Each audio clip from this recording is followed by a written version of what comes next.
প্রতারণা আর চুক্তি ভঙ্গের অভিযোগে মামলা হয়েছে লিওনেল মেসি এবং আর্জেন্টিনা ফুটবল অ্যাসোসিয়েশনের বিরুদ্ধে।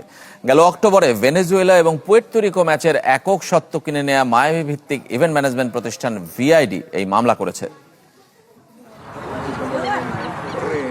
বিশ্বকাপের মাত্র কদিন বাকি, নতুন ঝামেলায় লিওনেল মেসি। যুক্তরাষ্ট্রের ফ্লোরিডায় মামলার মুখোমুখি LM10 ও আর্জেন্টিনা ফুটবল অ্যাসোসিয়েশন। প্রতারণা ও চুক্তি ভঙ্গের অভিযোগ আনা হয়েছে তাদের বিরুদ্ধে। তবে অভিযোগ নতুন নয়। গেল অক্টোবরে ভেনেজুয়েলা ও পুয়ের্তো রিকোর বিপক্ষে দুটি প্রীতি ম্যাচ খেলে আর্জেন্টিনা।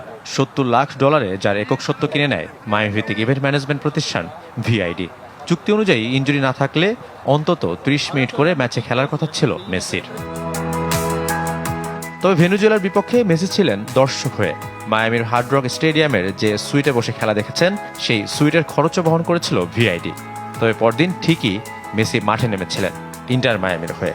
আটলান্টা ইউনাইটেডের বিপক্ষে MLS এর গুরুত্বপূর্ণ ম্যাচ থাকায় খেলেননি ভেনেজুয়েলার বিপক্ষে।